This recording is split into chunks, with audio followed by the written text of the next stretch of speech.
derive some interior information, and Simon will explain it. Thank you, Adrian, and thanks for inviting me here. It's a great pleasure to be back. Yes, so this talk is about photoacoustics, which is one of the examples of something some people call hybrid imaging. I like to call them coupled physics problems. And the word quantitative I'm going to explain more clearly, because there's actually a couple of different things. Let's go straight to this first slide. This is a kind of route map of how we see the whole problem in photoacoustics in particular. This is taken from a review paper by our group. Ben Cox is in the audience, and we like to think of the problem as two coupled inverse problems. Apart from the coupling in the physics, there's a coupling in the inverse problems as well. And this part here, I'm not going to say very much about. This is what we might call classical photoacoustics.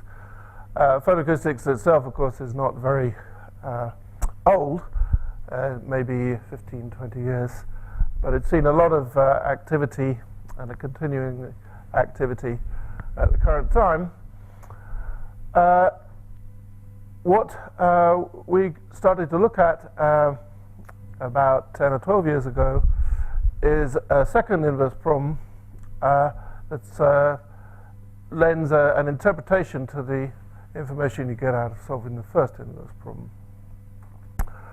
And so, roughly speaking, what we're talking about, well, first of all, what is photoacoustics at all?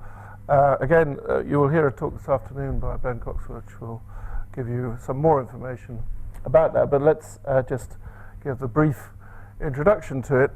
It's the generation of acoustic waves by absorption of an instantaneous pulse of energy. So one of the analogies that Leon Wang likes to talk about, who's one of the foremost researchers in this area, is of thunder and lightning. If you have a flash of lightning, it causes an instantaneous heating in the air, which just produces a rapid expansion. It creates a shock wave, so one hears the thunder.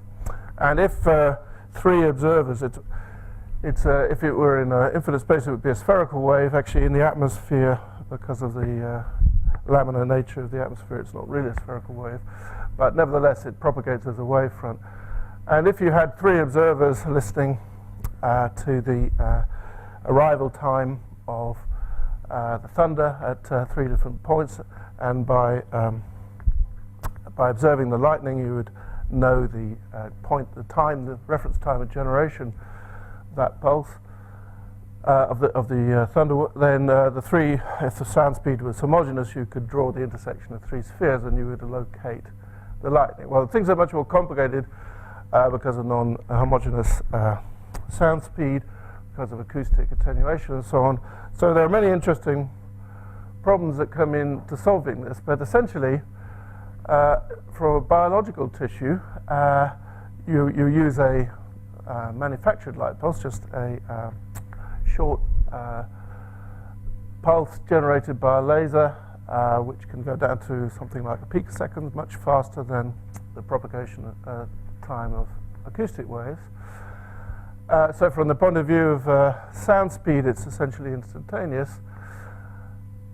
Inside the tissue, there are contrast agents such as blood in its oxygenated and deoxygenated states that have an absorption spectra. So when the pulse is propagating through non-absorbing media and encounters absorption, it deposits more energy, and that gives rise to the sound wave generation. But the propagation of the fluence of the light distribution itself depends on those optical properties as well. So the generation of the light inside the tissue non-linearly depends on the optical properties, principally absorption and scattering. But the interaction of the fluence with the absorption gives us deposited energy, and then there's a coefficient of conversion from thermal to acoustic energy called the Grunhausen parameter that gives rise to an instantaneous, or effectively instantaneous, pressure distribution, which propagates as an acoustic pulse So that generates a time series which we detect on sensors on the boundary. So in this diagram, you have a two-dimensional picture illuminated from this side, detecting on this side. Sorry, it's now started to work. Okay, and so you have a two-dimensional image we want to reconstruct. The sources give rise to spherical waves, so we can detect on one line here against time. So we have one-dimensional space, one of time, and this gives us a well-posed problem to reconstruct this two-dimensional source distribution. So what you see here is the time of arrival of spherical waves from three different sources. Three different sources at the detectors, and then in the inverse problem, you can say that at any point on one detector in time, it's receiving information along a spherical surface. So this means that at least in a simple analysis where we have constant speed, we analyze this as as integration over sphere. So it gives rise to what's known as the spherical mean radon transform. And a lot of work was done in the early 2000s by many mathematicians at developing analytical results similar to filter back projection for the spherical mean radon transform, which have been very successful. So I won't talk about that too much. We'll concentrate on what's going on in these two problems. This is what we call the optical problem. The light is being delivered from the outside. It propagates into the tissue by simple transportation and scattering. And when absorbed, it deposits the energy. So we have this product of the absorption and the fluence. And with this conversion parameter, we generate the spherical waves out. And let me just show you for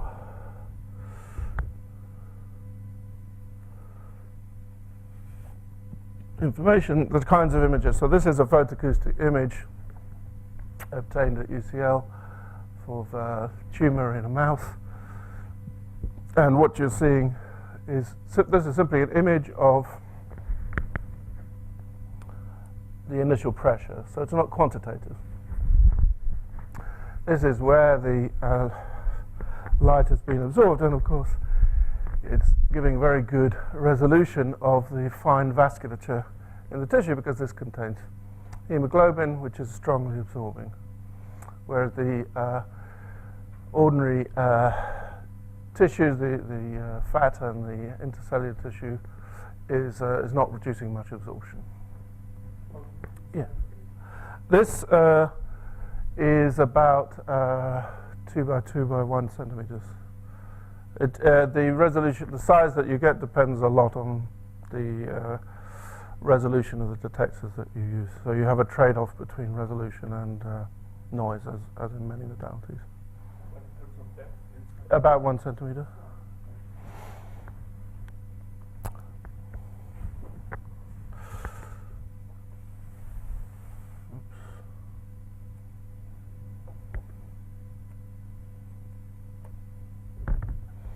Okay, so what? Because you'll hear a lot more about this this afternoon. I want to talk about the second part, which is assuming that we have that image. What can we do to determine the optical parameters? In other words, to solve the second inverse problem. So here it is. We've recovered this initial energy deposition. This initial pressure distribution. We're going to assume initially that this parameter is known. This is a parameter that is to do with material properties that in principle could be determined by ex vivo experiments. It is quite a complex topic, and there are certain strategies one could do. We could treat this also as an unknown of the parameter. But here I'm only going to treat two parameters, absorption and scattering. And so you see quite clearly here that this initial energy distribution is directly related to absorption, but it's indirectly related to scattering because the fluence is non-linearly related to non-linearly dependent on absorption and scattering.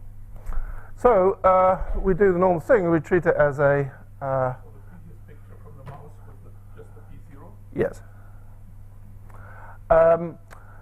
We do a typical thing is we treat it as a fitting problem. So we set up a energy term, which is the difference between the observed data and a model, plus a regularization term. Now, posed in this form, this is very similar to what's known as optical tomography, in which you inject light into tissue, and it depends non-linearly on the absorption and scattering. But in those cases, you measure the light on the boundary. So you have an inverse boundary value problem, where you need to determine the internal properties from, in some cases, the Dirichlet-Neumann map, if you treat it as a diffusion problem, or the albedo operator in the transport case. But in this case, we have something that looks better because this quantity here is obtained everywhere in the interior. So this is also goes under the class of reconstruction from internal data. And there are many other examples of this which I won't talk about. So if we treat it in this way, we can just proceed with a model fitting problem. And now we ask what is the question of how we model light propagation. So one of the best used models is the transport equation, radiated transfer equation as it's known in optical physics, which will be well familiar to people working in X-ray tomography if we look at it in its unscattered, in the absence of scattering. Then it just describes the propagation of light along rays. So we only have two terms: an ordinary differential equation, just a first order differential along any given direction, S hat, and an absorption term, which would just give this operator T, a ray propagation parameterized by mu a. And of course we can solve this to give this ray transform. And if we take negative log of the received divided by the input distribution, we get integrals of absorption along straight lines, which is the rate non-transform that we know from X-ray CT. Well, in the presence of scattering, though, we have to add in this other term. So first of all, the light along the rays is decremented also by scattering, not just absorption. So the combination of absorption and scattering is called attenuation. But also the light is redistributed from other directions into this direction by this scattering operator, which is a local operator determined by this phase function. It's a probability density of scattering from one direction to another. This has received a lot of attention. It's, of course, also an equation that arises in neutron physics. So it was investigated a lot in the early days of design of nuclear reactors and is still prominent in this field. And one way that we could, there's many ways we can approach it. One way is shown here, is that we can simply develop it in a series, a successive approximation method. It's just a Neumann series for solving this. And it consists of saying that the distribution in the absence of scattering would be the inverse of this T operator, so this is just a ray propagation. Another term, which is the propagation of rays, then everywhere along that propagated ray, we rescatter and propagate again. You then take the rays from this first scattering, everywhere along them rescatter and propagate again, and do this up to an infinite number of times. But of course the amplitudes are diminishing because the attenuation is reducing the total number of photons in the system. And in fact, we can simply rewrite by subtracting out the first term and calling it the uncollided flux. We can remove it to the right-hand side and call it a source term for the remainder of this series. And in fact, you can do that any number of times. But one simple way is to simply say we have this, which is just what are called ballistic photons, initially propagated without scattering, and the rest of the photons which are somehow diffusely propagated from that ballistic distribution. We can see what the distributions look like under different scattering conditions. So this is a simple experiment. This is actually 3D, but I'm just showing slices in a box. And this is the scattering coefficient in terms of these arbitrary units. So the appropriate number to look at is the product of the number of pixels times scattering length, which gives you the number of the distance in terms of scattering probabilities across this domain. So this is a case where the survival probability with unscattering would be e to the negative of this number. And as this increases, the chances of unscattering photons surviving diminishes. So at low numbers of scattering, you see almost a beam-like propagation with a small distribution into the other directions. And as we increase, you see that photons are propagated, there's less and less photons propagated ballistically, and there are more and more being essentially propagated diffusely. So in the study of light propagation in optical tomography is a very big topic, so there's a lot of debate about these models. Generally speaking, in optical tomography, you're looking at slightly larger objects, and the diffusion approximations had a lot of success. But when you look at smaller scale, we should probably look at better models. Well, one way that connects these things up is by taking moments of the angular distribution, the so-called PN approximation. So if you take the angular distributions expanded in spherical harmonics, then with some algebra, well, first of all, the scattering operator is diagonalized because it's just a convolution on a sphere. And the coupling only comes from the transportation term. And you get a set of n+1 coupled first-order PDEs in this case. And the diffusion approximation just arrives by the simplest version of that, where we simply only retain the 4 first spherical harmonics, the constant term, and the terms that linearly depend in the direction cosines of propagation, which is tantamount to saying that this distribution is approximately equal to a constant term and a term which depends linearly on the projection of the current onto the direction of propagation. So with some algebra, this arises to this diffusion equation that's used very commonly in optical tomography, which is a second-order PDE. And we can analyze it in the same way that's done in electrical impedance tomography. The presence of this term in absorption makes it worst posed, but some of the results using the Dirichlet-Denoy map apply here as well. There's many other approximations, including telegraph equation, but in photoacoustics we don't have a time. We don't consider the time of arrival of photons, so we're only considering this so-called DC measurement, just the numbers of photons.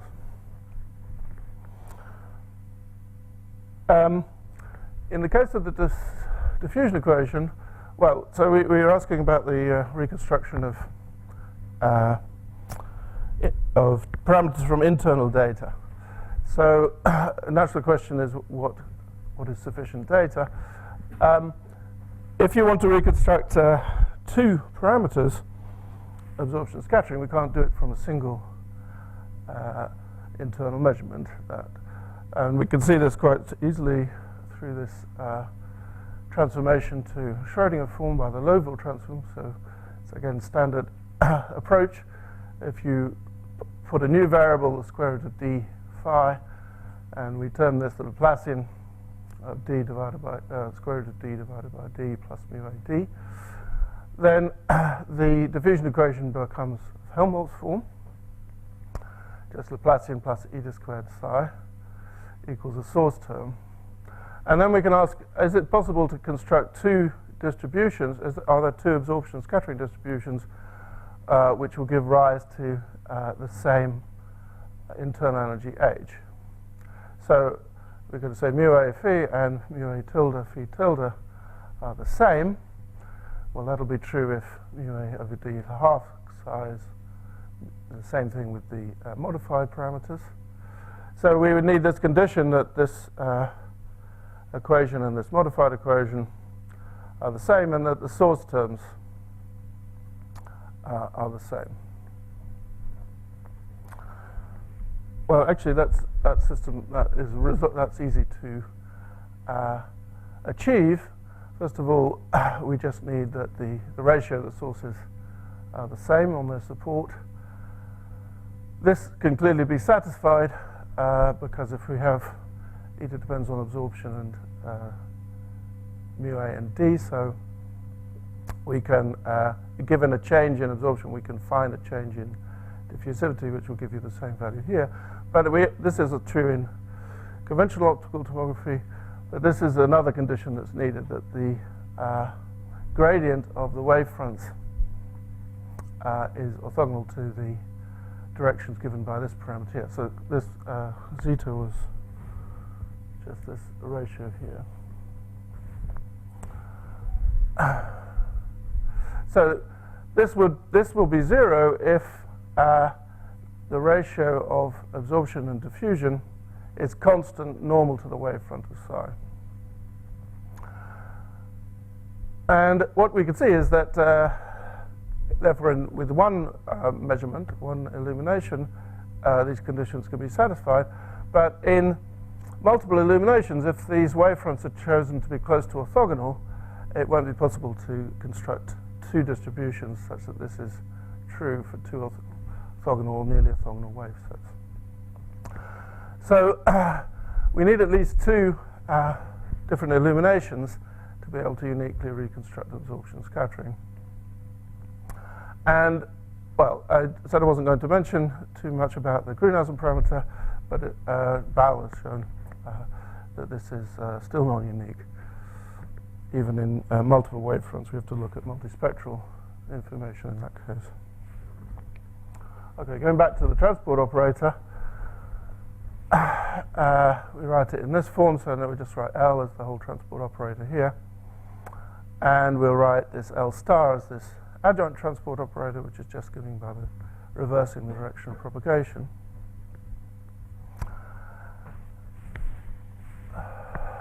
How do we do an optimization for this? Well, we need the derivative of this error functional. So if we write it as just in a product in L2, then the Fresnel derivative of this is just the projection of the residual onto the Fresnel derivative of the forward mapping. But the forward mapping was composed of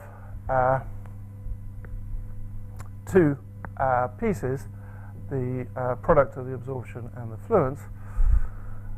So the Dirichlet, the Fresnel derivative of this mapping has these two pieces to it, one which is just directly proportional to the fluence, and the other which is indirectly proportional through the Fresnel derivative of the fluence here. Well, again, we rewrite this in a product form. You see the two pieces here, one which is directly dependent on the change in absorption, and one which is simply dependent on the change in the optical fluence induced by a change in absorptional scattering. Well, then it's a simple bit of algebra.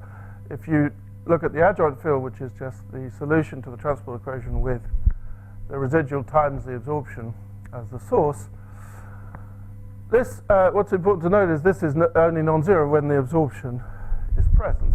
So phi star will only indirectly relate to changes where absorption is zero through the propagation of the light from the points where it is zero into the domain.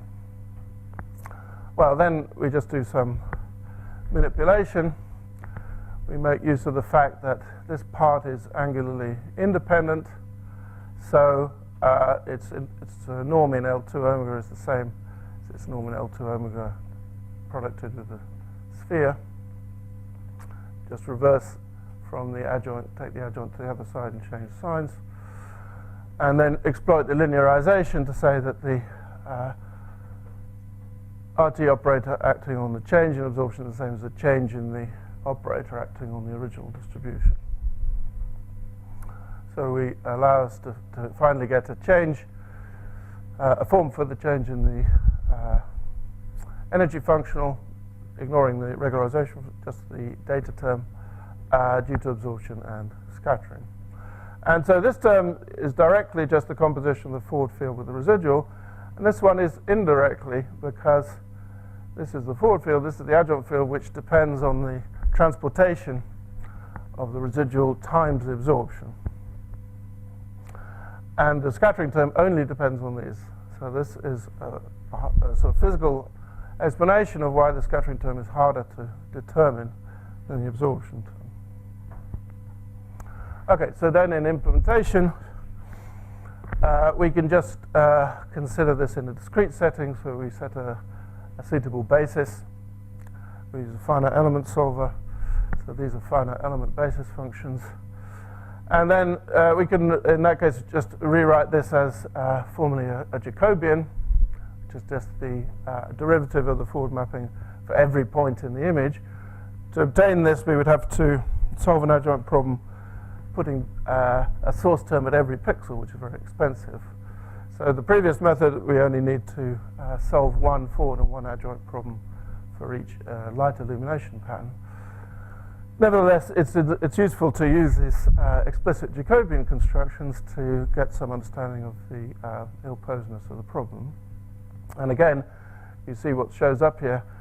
The Jacobian has this part which is diagonal, because this comes just directly from the absorption, this product of absorption fluence, so this term is directly dependent on the fluence, and this indirect term, and this is only indirectly.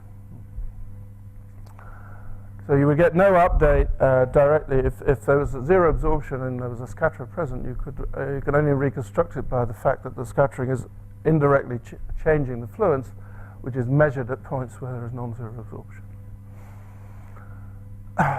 We can do a Newton step just by constructing this explicitly. This is one of the earliest things we did. It's quite expensive, but it allows us a little bit of insight into how the problem is posed. There's been a lot more work using just a small set of these results, fixed point iteration. Many results assume that the scattering is known and not part of the inverse problem, which is to some extent simpler. The work by Bell, who's present in the audience, using separated unscattered, singly scattered, multiply scattered components. We've done Gauss-Newton methods. We reported 2011 and 2012, and recently we've reported gradient-based methods using this adjoint field method, which is far more computationally efficient. All of that analysis I did there for the transport equation, but we could equally well do it for the diffusion equation, so you can construct the inverse problem either based on either model. But we get quite different results. This is from this paper in 2012.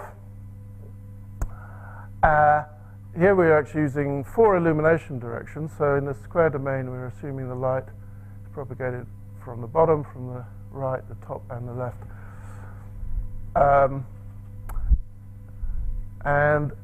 This is a true distribution of absorption and scattering. So the point is that there's structure present here that's not present here, and vice versa.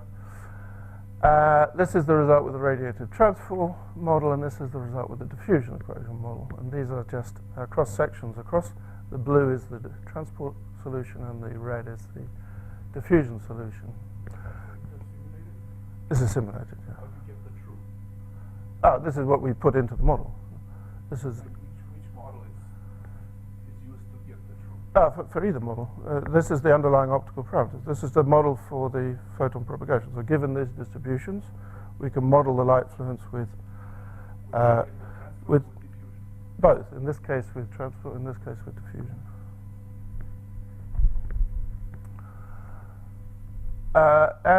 If we take, with this discretized model, we can take the SVD, and again we reveal this structure, which is quite interesting.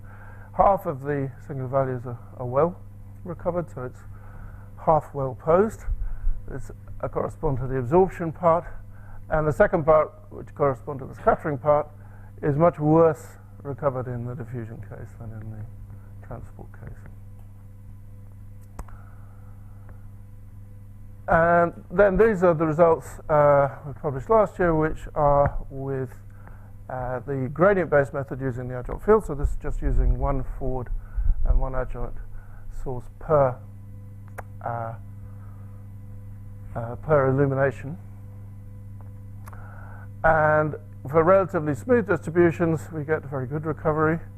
So now, because it's a gradient-based method, we can just use a nonlinear optimization. We use the FGS method.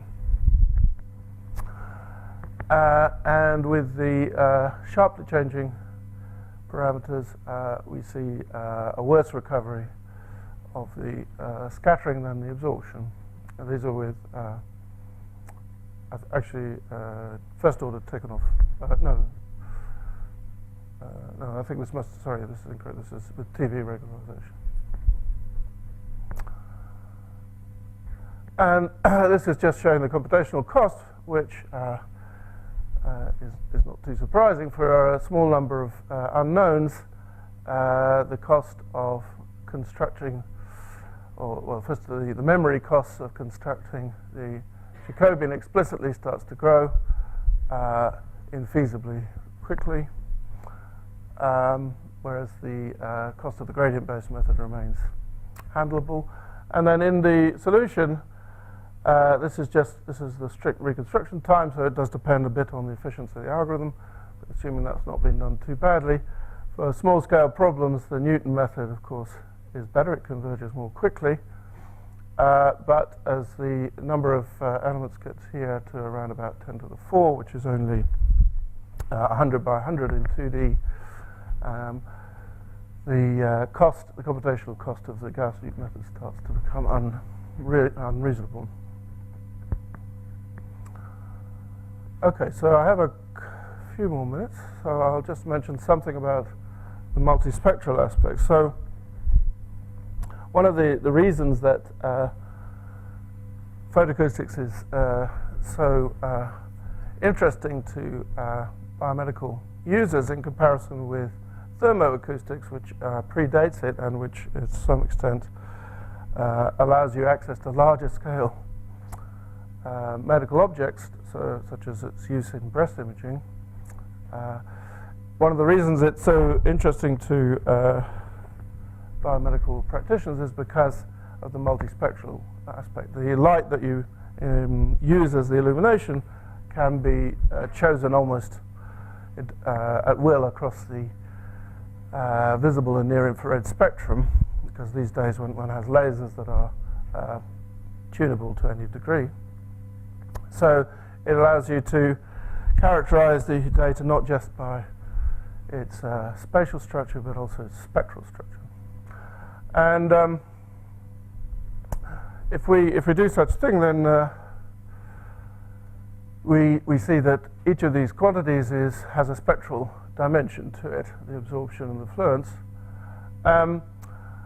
But it allows us possibly to also identify or to pursue the identification of this parameter here, because it's thought that under some conditions, experimental stability conditions, this parameter, it doesn't have a spectral dependency, it's just a energy conversion efficiency. So one of the things, one of the approaches we've taken is to consider this spectral model where we assume that the absorption at any pixel or voxel in a 3D image is a linear combination of certain underlying biomedical objects, chromophores, whose spectrum is well known. So in the case where we're looking in those pictures I showed you, you're primarily looking at hemoglobin. The spectrum of hemoglobin is extremely well characterized in both its oxygenated and deoxygenated state.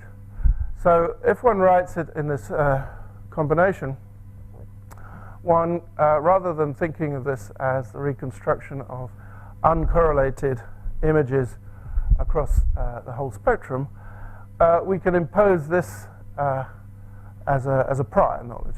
It's not completely easy, because as we change the optical wavelength, the absorption changes, so the light propagates as nonlinear, so it will propagate, for example, as the attenuation increases, the light propagates less far, so you get less signal from the interior. So you have to pose the problem as this combined solution with these as spectral parameters.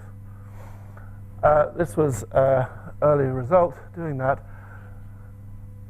The chromophore concentrations are chosen during that. Oh, and I should say, sorry, that there's also an accepted form of the spectral dependency, spectral dependency of the scattering, which takes this exponential, or this power law over wavelength in terms of parameters A and B. So this is quite useful because it's a sort of phenomenological model based on me theory for scattering of light by you're kind of assuming that the scattering is just due to a bunch of spheres. But it's basically saying that the wavelength dependency is quite weak and decaying over the spectrum, whereas the absorption coefficient depends on the nature of the chromophores that we're looking at.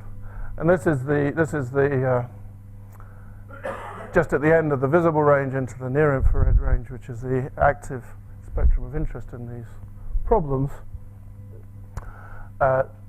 purely because the absorption coefficient is low enough to allow the light to propagate into the interior.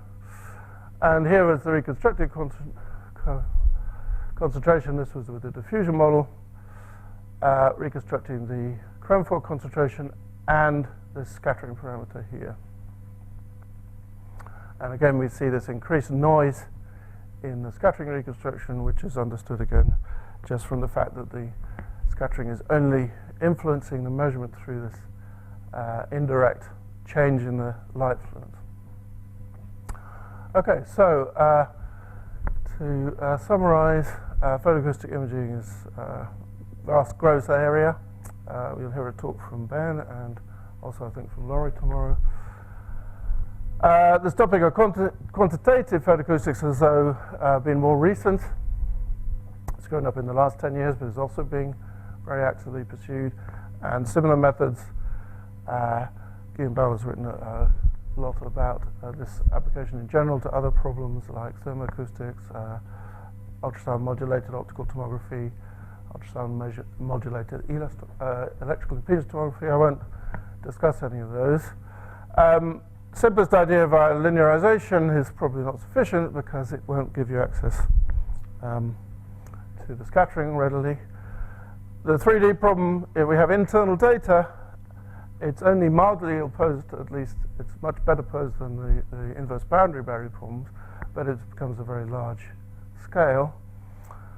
And the diffusion approximation is not going to be sufficient in the small scale of objects we're looking at, particularly near to surfaces, so the transport model is really much more appropriate. And this Grunhausen parameter remains quite a difficult one, needing to reconstruct 3 parameters. And so several people have proposed that you have to exploit the multispectral aspects in order to get access to that. Okay, and those are my collaborators and funding, so thank you.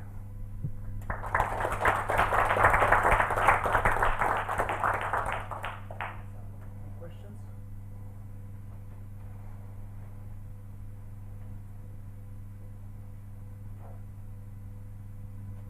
Yes. I would like to ask, what are good source models when you somehow consider the radiative transfer equations? I mean, when you have physical sources, what is the good mathematical model for those? The best one we would say would be this uncollided flux used as a source, because the light you're generally using a collimated beam. It's a widespread beam, so it will decay exponentially according to the attenuation coefficient and generate the source of photons internally. There's another approximation to that that's quite common, which is just to take the mean of that distribution, which means that you regard the source as isotropically at a distance of 1 scattering length beneath the surface. But when you have these models, it's perfectly simple to use this uncollided flux model, and it makes for a much faster convergence of the transport model itself, because the ballistic component is just directly generated from that, and the other terms can be got with relatively few iterations. That's what I currently support. Hi. Yes, Lior? You mentioned the thermal coupling that was predated the acoustic coupling. Is it possible to combine all three? Does it make sense at all, or people? Sorry. Okay. You mentioned the optical thermal coupling. Yeah. Predated the acoustic Yeah. optical. Is it something sensible to combine thermal with? Thermal. You mean like thermal? Or it's already too complicated.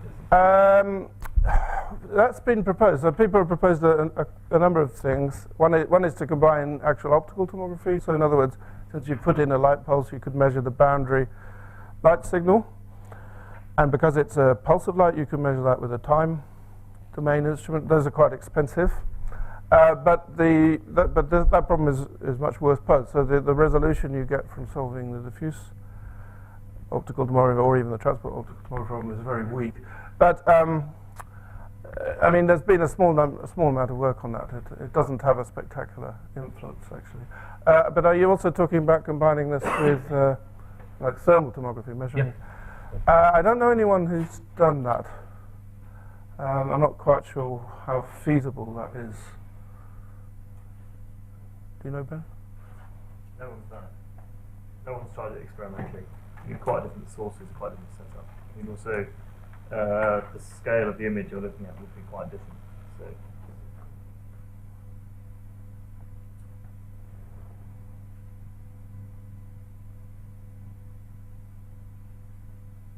So, just as a curiosity, or pedagogically, we see the absolutely gorgeous picture of the capillaries for the mouse tumor, right? And that's without the quantitative recovery. Yes. So what is it in the quantitative that would add to the clinical attractiveness? Well, it would allow you to know exactly about the oxygenation state of the tissues. So you'd be able to discriminate between oxygenated and deoxygenated blood, for example. So of course you can do that as well by just taking two spectral components. It would also allow you, if people want to use this for sort of molecular imaging, which means that you put a drug in and you want to look for the uptake of, if you're taking a cancer treatment drug and you want to look where it's been taken up in the tissue. So it allows you to make quantitative statements about that, whereas otherwise you wouldn't really be able to say anything about what is the relative uptake of this drug into one part of the tissue or another part of the tissue. I mean, I guess you could say the same question in general. Why do people want to look at quantitative MRI, for example? It's quite a lot of success without it, but it's going to add some more robustness to the information. Yeah, John. Yes, John. How sensitive to wavelength is the Grunheisen coefficient? Well, if you do I believe if you do a sort of in vitro experiment, not too much. What's a bit more worrying in practice is that it can be wildly dependent on other contexts, like the overall temperature of the body. It's quite a big problem, but in this, at least in this framework, it appears not to be strongly dependent on a wavelength from the point of view of conversion of energy. So that's the reason people are pursuing this idea of a multispectral constraint to recover that. Yes, Joaquin. Yes, okay. So what is the clinical advantage of using this modality? For example, like if you really have a tumor, then you can go to CT scan and you can get a very high resolution images. Or maybe you can do it on the bedside, get it real time so that you can, for example, to detect some epidural hemorrhage situation or so on. This modality? But, I mean, CT, you can't really do it at the bedside, can you? This is relatively, I mean, people are producing handheld devices which can do photoacoustic scanning. You can do it down an endoscope, so you can look internally at things like stomach cancers. So it's a small scale, local, and quite portable, and much cheaper than any of those. And right now it is only 1 centimeter depth. Well, that resolution is there are different ways to get different resolution. Essentially, it's a signal-to-noise trade-off. In this device, they're using very small transducer elements, so you're just not getting a very large signal. So if you sacrifice that and use the larger array detectors, you can get better signal, and you can look further into the tissue. So Leon Wang has a large array of different instruments, some of them ostensibly looking to many centimeters depth, but with quite poor resolution. It's pure signal to noise, really.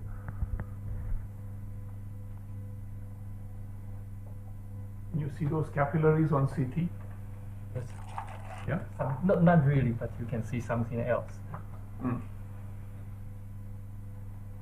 Okay, it's lunchtime. Thanks very much.